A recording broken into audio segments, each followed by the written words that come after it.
ये कहानी हमें हमारी एक व्यूअर हानिया ने भेजी है। ये वाक़या लगभग 10 साल पुराना है।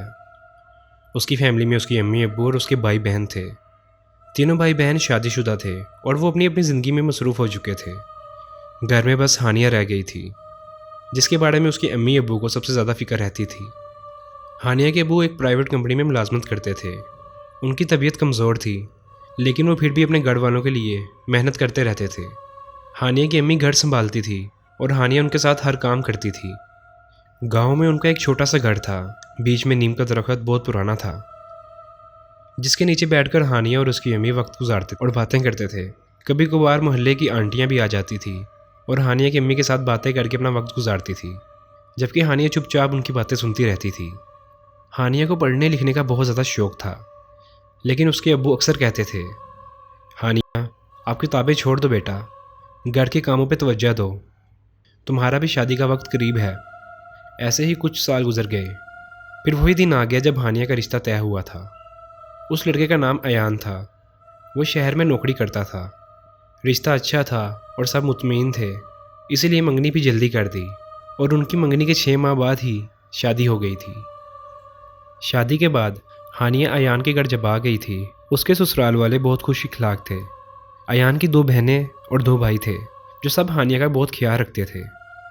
हानिया की शादी के पहले 2 साल ख्वाब की तरह गुजरे। ना अयान ने कभी गुस्सा किया और ना ही किसी ने कोई सख्ती दिखाई। घर का माहौल बहुत सुकून बड़ा था। फिर एक दिन सब कुछ बदल गया। एक आम सी सुबह हानिया ने अयान को नाश्ता देकर ऑफिस भेजा। घर के भी सभी लोग अपने अपने कामों में मसरूफ़ थे। हानिया जब कमरे में वापस आई तो उसने कोने में एक पुराना काला शॉपर देखा। पहले तो हानिया ने सोचा कि शायद किसी ने गलती से रख दिया होगा, लेकिन दिल में एक अजीब सी बेचैनी भी थी।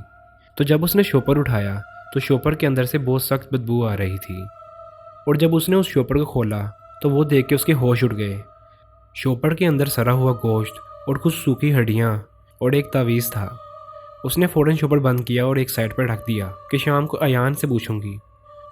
लेकिन उस शॉपर को हाथ लगाते ही उसकी तबीयत में बदलाव आने लगा था। अचानक से उसका सर बोझ से दर्द करने लगा।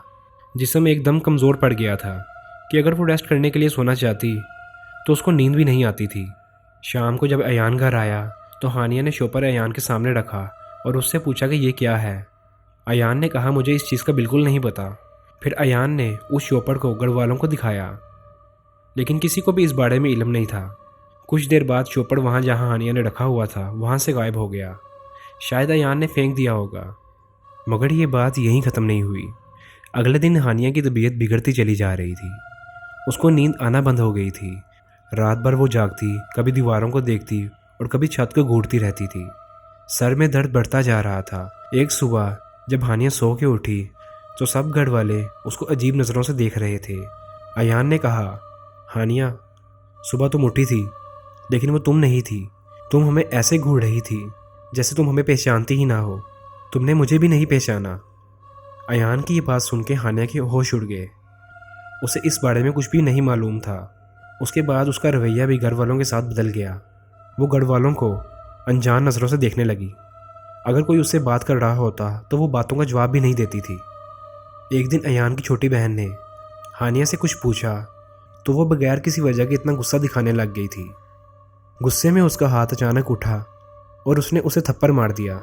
घर वाले सब हानिया का ये रवैया देखकर हैरान हो गए। ये करने के कुछ ही पल बाद हानिया खुद भी डर गई थी, लेकिन उस लम्हे उसके अंदर कोई और था। अब हानिया के साथ कुछ अलग होने लगा था। वो रातों में अक्सर ससुराल वालों को सहन में खड़ी हुई मिलती थी। कभी किचन में खाली आंखों से बर्तन को देखती रहती। कभी उसकी आवाज़ पतली और कभी उसकी आवाज़ मर्दों जैसी हो जाती। अयान के घर वाले ये देख के घबरा गए। उन्होंने हानिया के अम्मी अब्बू को बुलाया, लेकिन उनको भी देखकर हानिया उनको पहचान न सकी। किसी को कुछ भी समझ नहीं आ रहा था, क्योंकि कभी हानिया बिल्कुल ठीक हो जाती थी और कभी एक ही पल में उसको पता नहीं क्या हो जाता था। लेकिन अब इन सब चीज़ों को देखकर सब लोग समझ चुके थे कि हानिया के जिस्म के अंदर कोई और मखलूक है। हानिया की रातें अजाब बन गई थी। आंखें बंद करती तो उसको अजीब तस्वीरें और साए नज़र आते थे। ऐसे ही एक रात जब हानिया रात में जाग रही थी तो उसको दरवाजे पर खड़खड़ाहट सुनाई दी। वो खड़खड़ाहट जो दरवाजे पर थी वो अब धीरे धीरे दस्तक में बदल गई थी। हानिया उस वक्त अपने बिस्तर में डरी हुई बैठी थी कि कमरे का दरवाज़ा खुद ब खुद खुल गया और अंधेरे के साथ एक ठंडी हवा का झोंका अंदर आया। इसके साथ ही हानिया को ऐसा महसूस हुआ कि कोई उसके पीछे खड़ा है, लेकिन जब उसने देखने के लिए अपना मुंह पीछे किया तो वहाँ कोई भी नहीं था। लेकिन उसको ऐसा लग रहा था जैसे कोई उसके बिल्कुल करीब है और तेज़ तेज़ सांस ले रहा है। सुबह जब हानिया सो के उठी तो अयान उसके पास खड़ा था। वो हानिया से कह रहा था कि रात को वो दरवाजे के पास क्यों खड़ी थी, और कहने लगा कि मैं रात को तुम्हें आवाज़ें भी दे रहा था, लेकिन तुमने मेरी एक भी बात का जवाब नहीं दिया। हानिया उसकी ये बात सुनकर हैरान हो गई, क्योंकि उसको इस बारे में कुछ भी नहीं पता था। अब दिन ब दिन उसकी हालत बिगड़ती जा रही थी। वो अब सभी को ऐसे घूरती थी कि बच्चे भी उसको देख कर रो पड़ते थे। रात को उसकी अजीब सी हंसी पूरे घर में गूंजती थी। एक रात अयान जब सो रहा था तो उसकी नींद से आंख खुल गई तो उसने देखा कि हानिया उसके सराहने बैठकर कुछ पढ़ रही थी और उसकी आवाज़ मर्दों जैसी थी।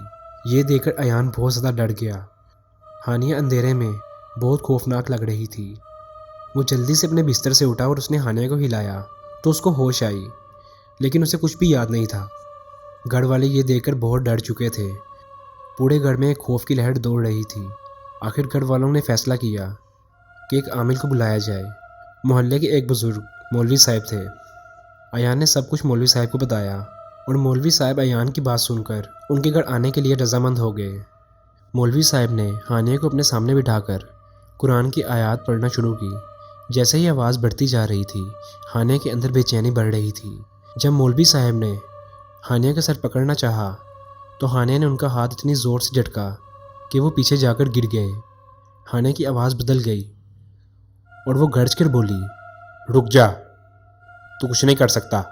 मौलवी साहब हानिया के ये रूप देखकर घबरा गए और ये कहकर चले गए कि ये बहुत सख्त जिन्नात का असर है और इसके लिए आपको एक बड़ा आलिम चाहिए।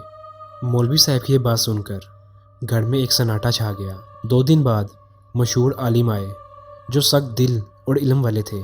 उन्होंने घर में दाखिल होते साथ ही कहा कि यहाँ की हवा बहुत बाड़ी है और कोई पुराना साया है और उसके पीछे एक इंसानी हाथ भी है।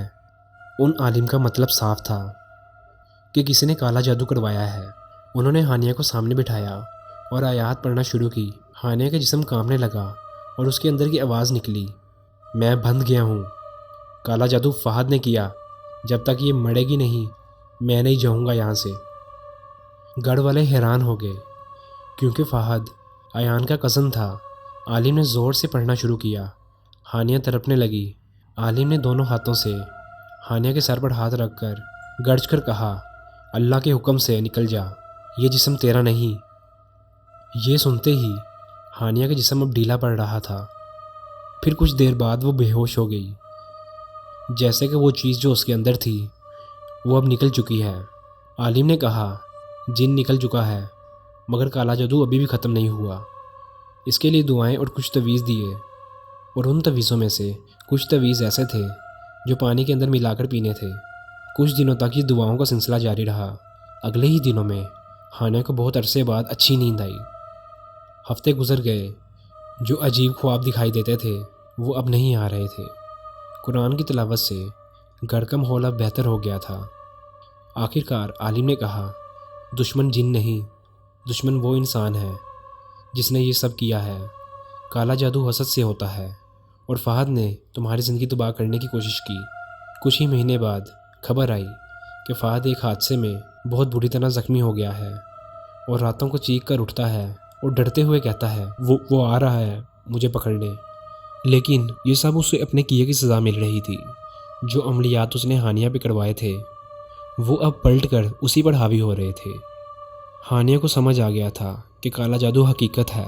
इंसान का सबसे बड़ा दुश्मन ये जिन्नात नहीं है, वो इंसान होता है जो उससे हसद करता है। बस आज की वीडियो में सिर्फ इतना ही। अगर आपको ये स्टोरी अच्छी लगी इस वीडियो को लाइक करें और शेयर करें और हमारे यूट्यूब चैनल को जाकर सब्सक्राइब करें और बेल आइकन पर भी क्लिक करें ताकि आपको आने वाली हमारे वीडियोज़ के नोटिफिकेशन मिलते रहें। मैं मिलता हूँ आपको नेक्स्ट वीडियो में, तब तक के लिए अल्लाह हाफिज़।